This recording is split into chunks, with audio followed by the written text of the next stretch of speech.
Em menos de 2 meses, 4 tragédias familiares chocaram o Brasil. Assassinatos dentro de casa, cometidos por pessoas aparentemente acima de qualquer suspeita. Qual a explicação? O Domingo Espetacular reconstituiu os casos e ouviu especialistas. Será possível prevenir episódios como esses? Madrugada de terça-feira, Ferraz de Vasconcelos, Grande São Paulo. Uma família inteira foi encontrada morta dentro do apartamento. A enfermeira Diná Vieira Lopes da Silva, de 43 anos, e 4 filhos, 2 crianças e 2 adolescentes. Um mistério a desvendar. Peritos ainda examinam o bolo e o suco que eles consumiram no domingo à noite. Foi Diná quem comprou os ingredientes e preparou o bolo. Um veneno estaria entre esses ingredientes? Alguém colocou o veneno depois? Perguntas ainda sem respostas.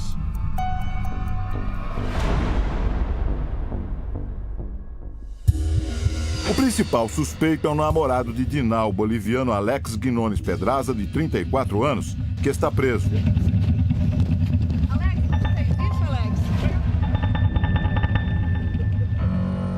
Alex passou o fim de semana com a família no apartamento e disse à polícia que voltou para casa no domingo à noite. No dia seguinte, como não conseguia contato por telefone, ele retornou. Era por volta de meia-noite quando ele viu uma das vítimas pela janela da sala. Alex chamou este vizinho que prefere não mostrar o rosto. O rapaz arrombou a porta e encontrou os corpos.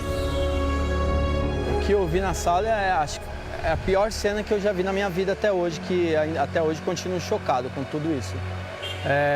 Eu já dei de cara com 2 meninas na sala, com os olhos meio abertos ainda, aparência de dor, de sofrimento no semblante. No corredor, muitas fezes, indo para os quartos, havia vômito no chão. Entrei no quarto, só vi um rapazinho na cama, encolhido, segurando forte um cobertorzinho, estava coberto, com cobertor mais ou menos à altura do pescoço, com um semblante de dor também, muito triste a cena, sofrimento.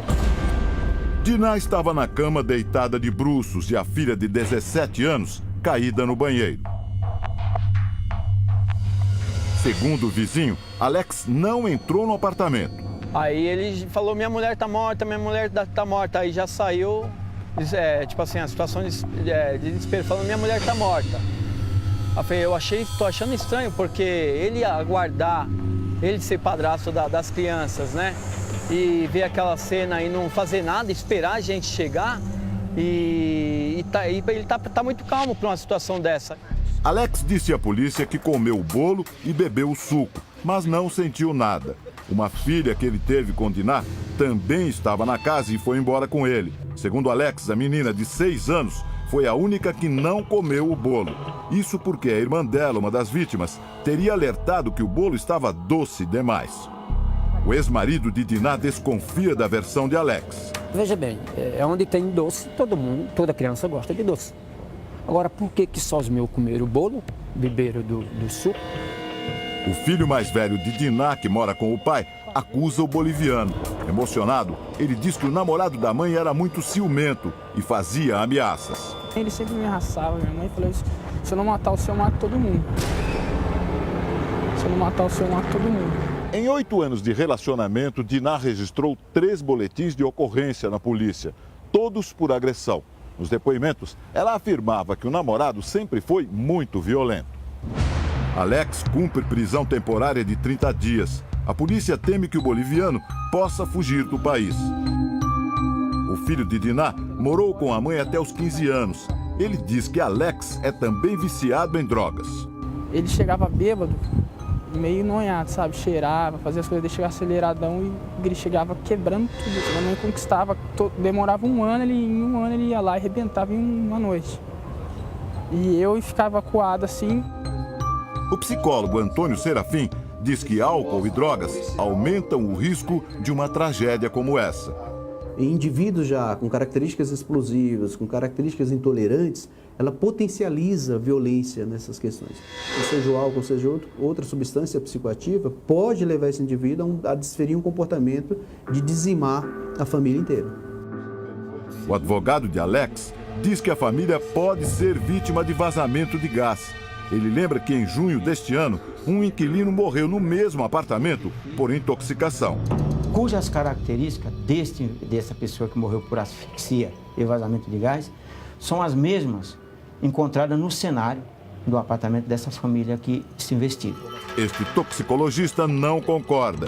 Ele explica que o gás utilizado no Brasil tem uma substância que pode ser percebida em caso de acidente. Se você tem um vazamento grande, o primeiro sintoma que você vai ter é a percepção dessa substância, essa irritação, né? E que vai fazer com que você saia dali, que você não consiga ficar naquele ambiente, que você perceba o vazamento antes que você tenha intoxicação pelo gás. Em princípio, ela consegue perceber aquilo, passar mal, começar a passar mal e chamar alguém ou pedir ajuda para alguém. Alex nega o crime e escreveu este bilhete na prisão. No texto, que mistura espanhol e português, Alex diz que gostava muito de Diná e das crianças e reafirma que comeu o bolo e tomou o suco.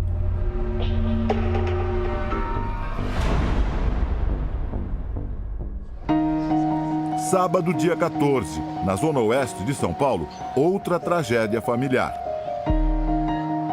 A polícia encontrou nesta casa os corpos das adolescentes Paola Knorr, de 13 anos, e Giovanna Knorr, de 14. Elas estavam no quarto e tinham sinais de asfixia. Os vizinhos sentiram cheiro de gás e chamaram a polícia, que precisou arrombar a porta para entrar. Deitada na sala estava a mãe, a empresária Mary Knorr, de 53 anos. Em estado de confusão mental, ela contou aos policiais que tinha matado as filhas. Me parece que ela teve um surto num determinado momento, né? Praticou essa tragédia toda. Quando voltou a si, tentou também um suicídio. A empresária está internada neste hospital sob escolta da polícia e só deve ter alta nos próximos dias. Ela foi indiciada pela morte das filhas e, quando sair daqui, deve ir direto para a cadeia ou para um hospital psiquiátrico.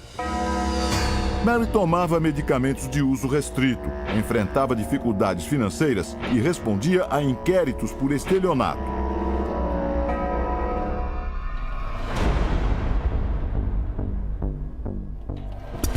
Uma crise financeira também faz parte de um outro crime em família. Domingo, dia 8, Cotia, Grande São Paulo. O cabeleireiro Claudinei Pedrotti Júnior, de 39 anos, envenenou a mulher Suelen e os 2 filhos, um menino de 7 anos e uma menina de 2. Em seguida, se matou. Na parede do quarto, o cabeleireiro deixou uma mensagem que diz: "Não consegui cuidar dos meus filhos." Claudinei estava endividado, a luz havia sido cortada, o carro na garagem estava sem combustível e o aluguel da casa estava atrasado. Para a psicóloga Fabiana Safi, muitas vezes o suicida é um doente mental. Ao desistir da vida, ele se vê no direito de levar junto as pessoas mais próximas. Se a vida está tão ruim, esse mundo é tão ruim, por que eu vou deixar que eles vivam nesse mundo? Eu vou me matar, eles vão sofrer muito com isso, então eu já vou matar eles para que eles não sofram também.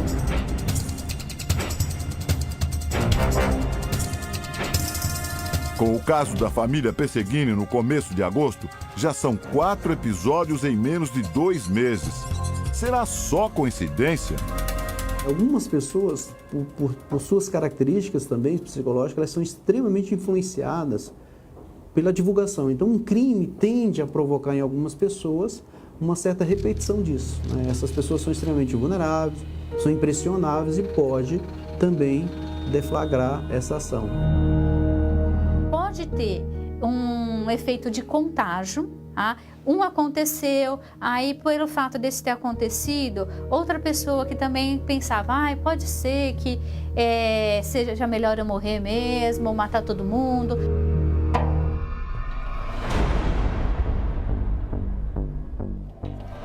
A série de tragédias levanta a questão: é possível prevenir?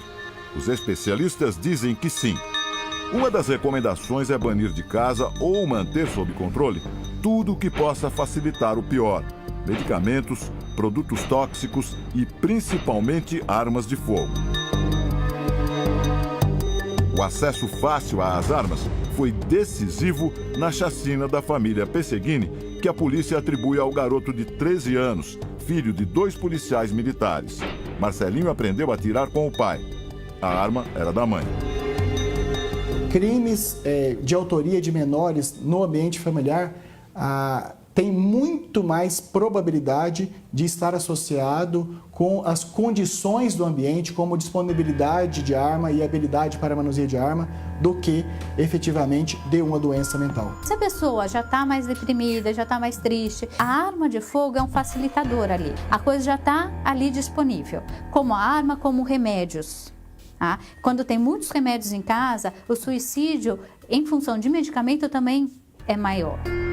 Outro ponto é ficar atento aos sinais de uma futura ação do criminoso. Tem que ficar muito mais atento às pessoas que moram na casa, se elas estão dando algum sinal de que estão ficando deprimidas, que pensam e que talvez seja melhor não viver. Tá? Qualquer sinal disso, é melhor procurar um especialista, tá? Para poder cuidar. Por fim, o conselho é a família encontrar boas conexões com o mundo.